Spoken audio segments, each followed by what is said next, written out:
It is an exit any drama queen would be proud of, the never-ending saga of Brexit. Oh, what a muddle.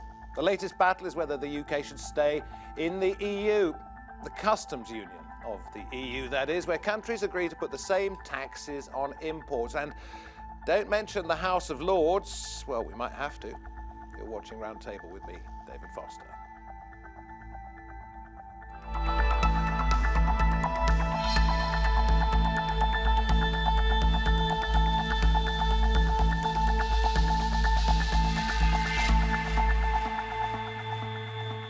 Let us start off with the movement of goods in and out, backwards and forwards. 45% of UK exports go to the European Union, 50% are from it. And if the UK leaves the EU trade agreement, there are going to be a complex web of custom procedures to unravel. If they don't, what happens next? We will be leaving the customs union. The latest Brexit battleground, whether the UK should stay in the EU's customs union. British Prime Minister Theresa May is forced to repeat the government's mantra almost daily. They're leaving it. But it's proving to be the most contentious issue in the debate about what kind of Brexit the UK will get. And it's a decision which could sink her government, as members of her own cabinet are bitterly divided.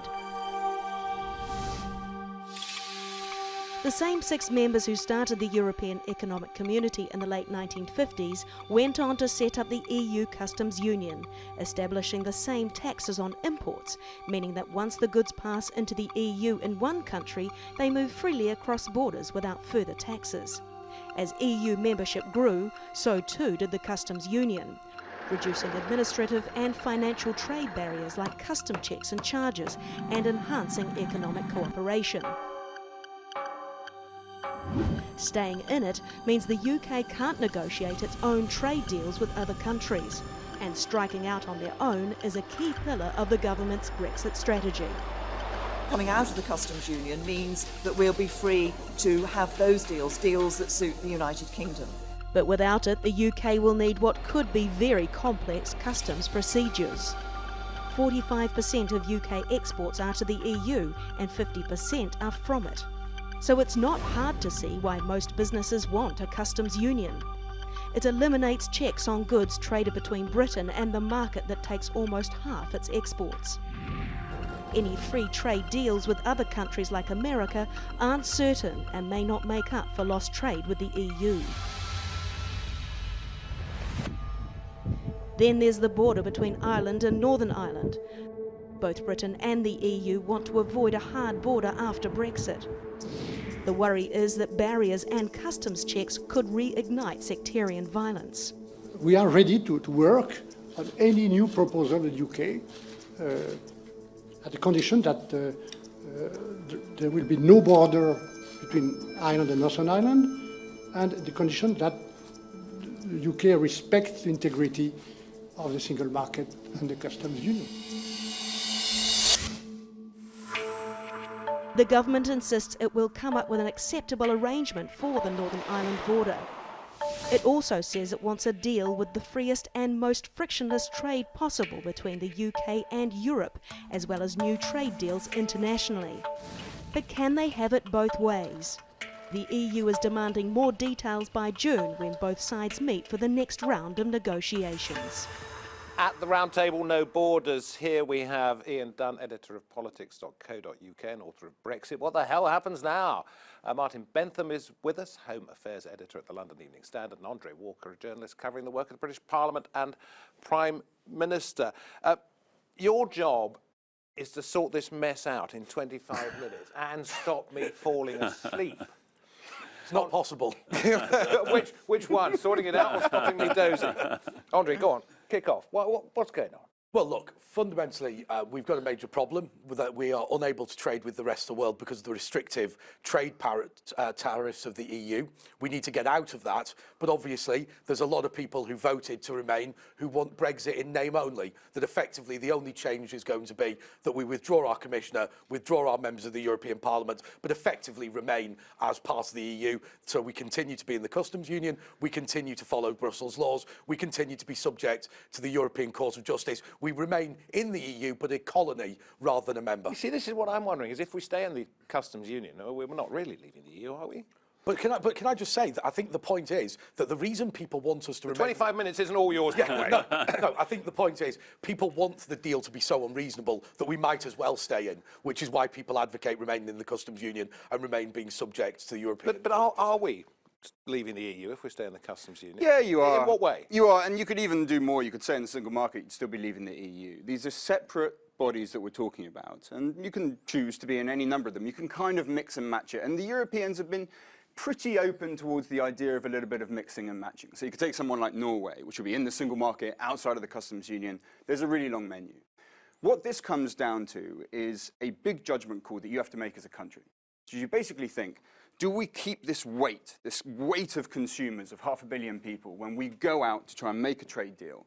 And the EU does have trade deals with the rest of the world that we enjoy the benefit of, for instance, with Canada and South Korea. Although several smaller arrangements with South places Korea like America and with China. There are an awful lot of EU trading arrangements. There's no point denying that fact. No, but only half the number that South Korea have. Of objective One sec.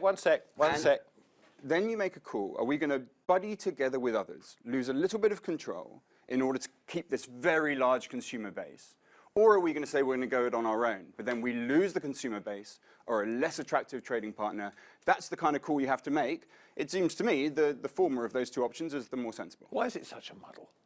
Well, I think there are two things. Going back to that, I think partly the argument that you're making there is obviously the argument at the referendum, actually, and so therefore that we've sort of made that call already, and then it's executing it. But the reason we're in a muddle now, the reason we are in a muddle, and actually we can go back to all that, but the reason we're in a muddle, obviously, is that domestically there isn't a consensus. Part of this, obviously, as to what our approach should be. And the European Union isn't, I don't think, being particularly constructive either on its side, but that's partly because clearly there hasn't been a consistent position articulated from our government's point of view as to what exactly they want. They can't decide, and that has made it very difficult, clearly, for a proper negotiation to be delivered as to what the future arrangements are going to be. We are going to leave the customs union as it currently exists. The question is what actually replaces it. And can I put this out there, that we would not be in this particular muddle were it not for the fact that the United Kingdom is in two separate islands. If it weren't for the Irish question here, the Northern Ireland border, then it would be, well, this is the biggest sticking point. It's a big sticking point, but we would still be in exactly the same position that we're at right now. For the simple reason of the fact that, help us all with that. As you sort of pointed it out, most of our trade, 43% as it happened, goes off to Europe. Now, if you start putting up blockages on that, you will suffer severe economic consequences. So really the muddle comes from our aspirations on the one hand of we're going to be free trading, independent, no one controls what we do, and what the real world repercussions of that decision are. Well, by definition, 45% is not most of our trade, but anyway, I mean, obviously it's a significant, it's a significant point. It's a significant, yeah, I do. I mean, it's a significant point. But is the Irish question just a visible manifestation? The Irish question makes it worse, and obviously is a very big complication in it. But I agree with you, actually, that the problem would still exist. You've still got that issue to resolve as to whether you want to be, in essence, I would say, rather like you would, part of more or less what you were part of before, but as a rule taker, not a rule creator, as we previously have been. So I think actually that leaves us largely in a worse off position than we were before. But so you would still have that dilemma as to whether to make that choice between being in that situation, being in a new form of customs arrangement, whatever it would be. It wouldn't be quite the same as we've got now, or being able to trade freely and potentially suffer, as you say, a consequence in the effect on trade with the existing partners. Go on, come back on there. Then that would still exist. Look, I'm going to go for my water now. The world's biggest market is the world, right? And people often forget that. The idea that you would silo yourself away in a customs union with the EU and prevent yourself trading properly with the rest of the world is crazy. That is a barrier to the biggest market in the world. Because is it your understanding that if we are still in the customs union, we cannot have separate trade deals with the rest of the world? Yes, absolutely. I think it makes it practically impossible.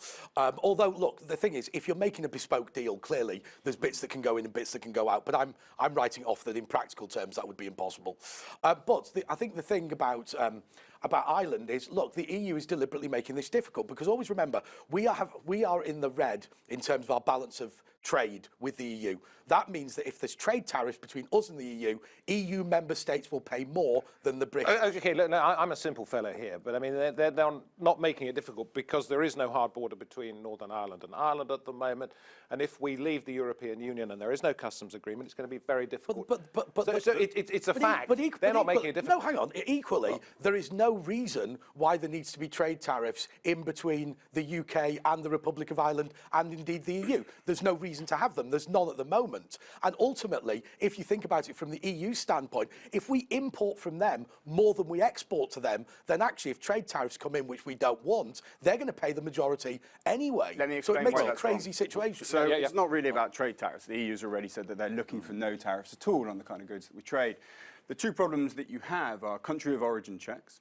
And this is a core part of what happens in any kind of customs arrangement. The main thing with a customs arrangement is you're trying to think, where is this thing coming from? Is it coming from somewhere that we have a trade agreement? Because if not, they can use it to undermine your trading relations. Now, there is no scenario, no trading entity, no country, no economic union that would ever accept giving up control over its economic jurisdiction. And I am surprised that people who argued for Brexit for 2 or 3 years would suddenly turn around and suggest that the EU should give up all control over its trading boards. There is a halfway point here, though, isn't there? Or a meeting in the middle. Is this why you're in the middle? Probably. but the fact is, you're quite right. Of course, the principal problem is they're worried, particularly about things like agricultural goods coming across from Northern Ireland into the Republic of Ireland that somehow are produced in a different way to the current EU standards. That's what they're, whether it be an American chlorinated chicken, if we ever imported that, or whatever it might be. That's what they're worried about now. So on the one level, there's a legitimate worry there. On the other hand, most goods that will come across that border can be dealt with through a trusted trader scheme, as all exports and imports are dealt with, or not all of them, but a large number from inside and outside the EU at the moment are dealt with. And secondly, those which aren't, it's possible to conduct checks, so there would be some checks, but it doesn't have to be every single item coming across. Let me talk about agriculture. You've got a real problem there. One second, Ian, if you don't mind, come back. Let's talk about agriculture, because you brought it up there. At the moment, the European Union subsidises an awful lot of its agricultural products. Therefore, it doesn't like cheap goods coming in from outside the European Union. We, as British farmers, those of us here as British farmers, don't necessarily get the same benefits, and therefore our goods could be cheaper in this country than they are if they pass through the European Union. That's great for Britain, isn't it? Well, sort of. I mean, the trouble for a lot of British farmers will be if Britain goes off and does do its own trade deals, let's say we leave the customs union. First thing it's going to do in those negotiations is say, look, we're going to open up our manufacturing, we're going to open up our agriculture to cheaper chips, yeah, great. So it might be good for consumers, probably not going to be very good for British farmers. And in exchange, what we're going to try and do is secure some kind of penetration for our financial services. Now, it may be that some consumers benefit from that, but there will also be knock-on effects if you happen to be a British worker that works in manufacturing agriculture. All of these issues are giving something away, taking something back. You make sacrifices, but the sacrifices very often involve people's livelihoods. Rubbish. Britain, Get off the fence. Say what you really Britain think. has become rich as a result of free trade, bringing products in cheaper from parts of the world where things can be manufactured or created more cheaply than they can in the United Kingdom. People lose jobs as a result of that, but the people that close off their markets in order to inflate wages, in order to protect businesses that are inefficient, are countries that are poorer than those countries that do not. Let's go to the arbitration service here. Which part is rubbish? No, come. You can in a second. Please come back. The idea that it is a manifestly good thing to keep prices higher in order to protect No one's saying that. inefficient businesses. My point is that there is a quid pro quo. No. You have to. I'm going to stop you here because you're both going. I'm simply disputing that. Sorry, those I'm jobs are dozing off at this point, chaps. Extraordinary point. Okay. No, but I think the quid pro quo, there clearly is always a trade-off. Some people will gain, some people will lose. I'm not sure I agree with you that we would necessarily lose from that equation. And actually, if you're talking about agriculture, our agriculture is pretty efficient vis-a-vis many of the European agricultural industries. So I mean, I know we're talking about competing with overseas agriculture, but I don't think we necessarily need to fear that competition over in the round. There are And very of course, few people in agriculture who think that they can survive the loss of EU subsidies at the same time as the opening up of imports from outside of the EU. We're not talking about necessarily not having our own subsidies for agriculture, so that's a slightly different point, isn't it? We can still subsidise our own agriculture if we want to. Sorry. We have a limited amount of time, and I'm going to have to move this on, because what I'd like to know from you now, you've set out your stalls, is where we are going to end up. Because then we'll get on to the House of Lords. But first of all, where are we going to end up? Are we going to be inside the customs union? Is there going to be no deal? Whatever. Andre first. My instinct is, and I'm not 100% sure on this, and I don't think anybody's 100% sure, I think we probably won't be in the customs union. I think there will be some sort of arrangement, but I think it will be on the harder end of hard Brexit rather than the softer end of soft Brexit. I think there will be a new customs arrangement, or there'll be nothing, because it'll all collapse in a great... And what will that look like? What do you think?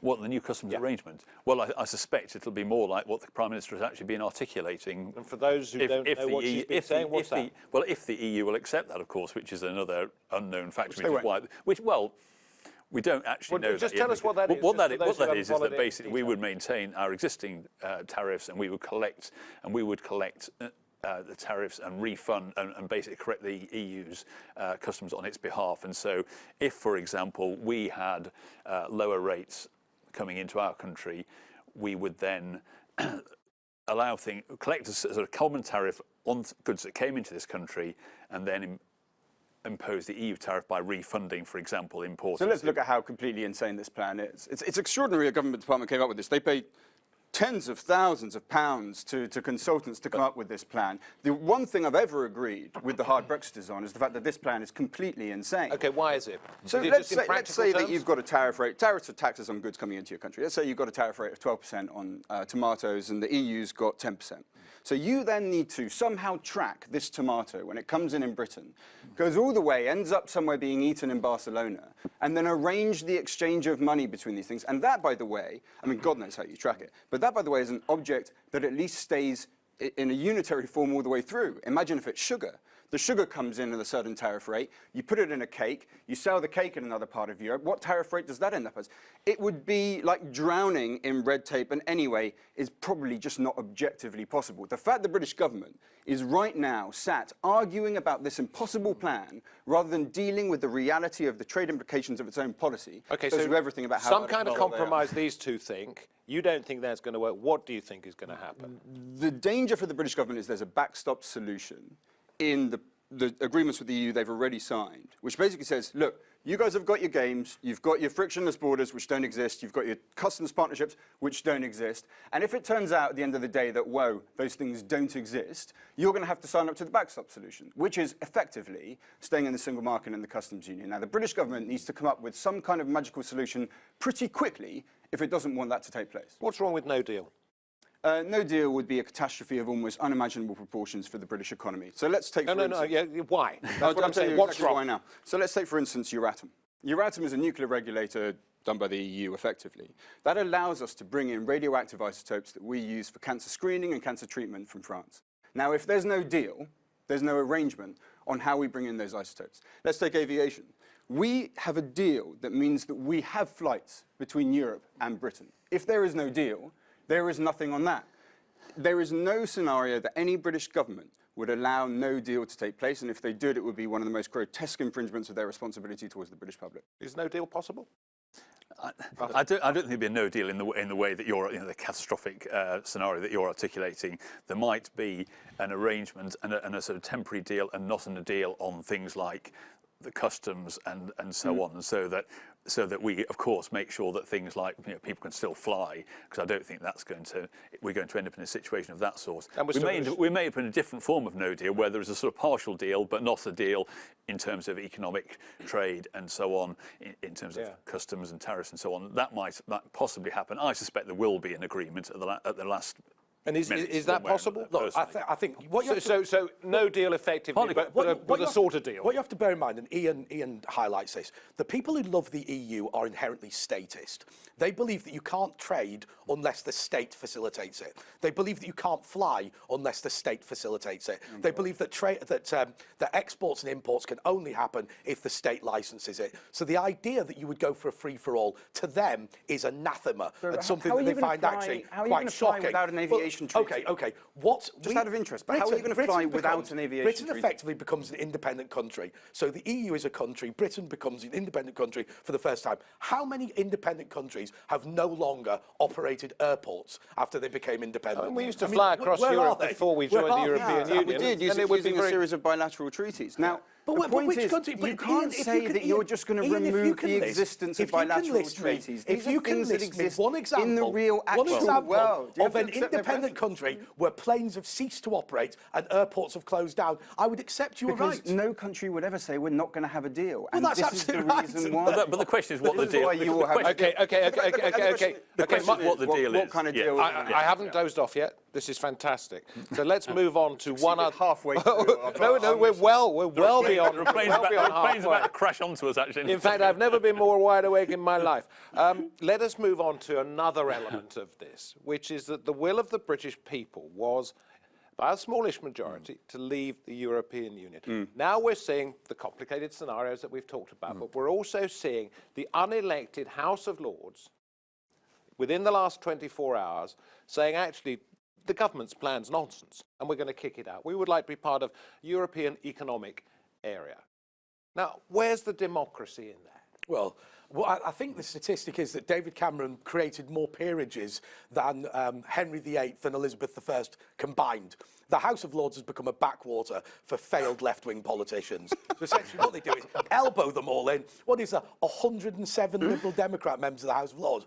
I mean, they're all sort of I'll tell you something. former deputy leaders of councils. When I've been a journalist for 25 years, I don't think I've met more than 2 members of the House of Lords. Yeah. In the intervening 15 years, I must have met 60 to 100. By They're everywhere. By the way, there was a great question in the House of Lords where a Conservative member asked a Conservative minister at the time of the coalition. He said, "Can my noble friend list a member of the Liberal Democrats who has not been given a peerage?" And the minister stands up and goes, "No, I can't." And everyone absolutely... Okay, so where's the democracy here? People often discover House of Lords reform whenever it does something that they don't agree with, and I suggest that you may have suddenly become one of those campaigners. I think that's absolutely right. Now, what the Lords are really doing, they're quite cautious actually about how they're going about this. They're supposed to scrutinise legislation. They can send things back 3 times or so. Now, I don't think they're going to send anything back 3 times. I think they've got 13 rebel amendments here. I think they're going to send them all back, obviously. My hunch is any that the Commons accept will go into it. Any of the Commons don't accept, I think that'll be the point where the Lords back down. They're quite aware of how delicate and complicated this is. So are they just being peacocks? No, they would say, we are opening up questions that we think the Commons should be discussing. And that seems to me a pretty good constitutional function. Actually, I tend to agree with that, really, that it's not an unreasonable thing. I don't particularly like the motivation of 1 or 2 of them who are basically using it as a device to try to stop Brexit. But obviously most of the people, which I think is clearly contrary to the democratic will of the people expressed in the referendum, and I think that will be wrong in itself. But I think what is absolutely correct is that there's some very well-informed, very able people in the House of Lords, in fact, former judges and so on, for example, who are great experts in what they're looking at. And so they are actually looking at it and saying, these are questions that need to be answered, and these are some of the difficult issues. But I should add, there's a delicious historical irony in the fact that one of those who actually negated what the government wanted to do was the Duke of Wellington, whose ancestor had given it to people on the continent so long ago. And now he's saying we should actually remain part of it. I mean, so you don't think it's going to change? Because I think the House of Lords can be overturned if it goes back 3 times. I don't think it'll go back. I think you're right that the House of Lords will not push this to the actual wire. But the actual real question is what happens in the House of Commons and whether the government's got a majority. And this is why I think somewhere along the line we will end up with some sort of customs arrangement quite close, maybe to what the Prime Minister is suggesting. That's where I think the Commons majority is. So I think on the single market stuff that happened yesterday, the EEA agreement, I don't see a Commons majority for that. I don't think it'll get too far, not least because Jeremy Corbyn doesn't support it. On the customs union, the reason people push for that is I think there probably is a Commons majority for a customs union membership. I think there's probably more than 10 Tory MPs who will back it. Labour will stand firm, losing maybe 3 MPs on the Labour side. Where does that leave people like Boris Johnson, who says it's a crazy plan? He will continue He's to playing the pursue long his game, own isn't he? career, Yes, it's his regardless own. of any principle that he has ever supposedly held. But it is interesting. I mean, it would seem to be quite difficult for someone like Boris to remain in the government. And this is the big question when we talk about deal or no deal. This is actually the big question, I think, ultimately, that if there is a compromise which is very close to a customs union type arrangement, what happens to Boris and the others who have a pretty hard-line view of where we should go? It brings to mind, doesn't it, the Lyndon how Johnson can they business tolerate about that and then being do they? inside the tent. Yeah. That's why she wants to keep him inside the tent, Yeah, because but- he's more dangerous outside the tent, perhaps, doing whatever he might his do. reputation in the Tory party, I have to say, falls by the day at the moment. It's quite hard to find people in the parliamentary party who have the same idea around Boris as they used to have. He's having a bit of a difficult time out there. Boris Johnson is no longer Mayor of London during the 2012 Olympics, that sort of pinnacle of his popularity. He does generally wane as a figure with every passing week. I think that's absolutely right. But I think, look, you know, the whole Brexit thing has been a challenge to collective responsibility, and it hasn't really stood up. We have achieved something. You agree? You agree? Yeah. You agree? That Boris Stop is, now, quickly. Boris is the loser in this, but perhaps, just a quick yes or no, he could be the eventual winner, yes or no? I think he will not lead the Tory party. Next Prime Minister? No, I think you're right that he won't. I agree with that. Okay. Is this mess going to be unravelled before March of next year? Quick final thought. It's going to fall Very apart over the next 3 or 4 months. I think there will end up being some sort of agreement. There will have to be. Okay. And on the next Prime Minister, the Tory party almost always elects the youngest candidate on the ballot paper. You said you thought we were halfway through the programme. Actually, we've come to the end. I meant we were halfway through your 2 things. We haven't sorted it out, but we have kept you awake. Okay. Listen, thank you. Thank you all very much indeed. I've enjoyed it. It's always great to hear different opinions. And in fact, we all agreed at the end. There is one thing that I would like to say. We are definitely leaving this programme. That is. On the other question, we'll have to wait and see. Thank you to my guests. Thank you for watching. I'm David Foster. This has been Roundtable. Hope to have your company another time. Bye-bye.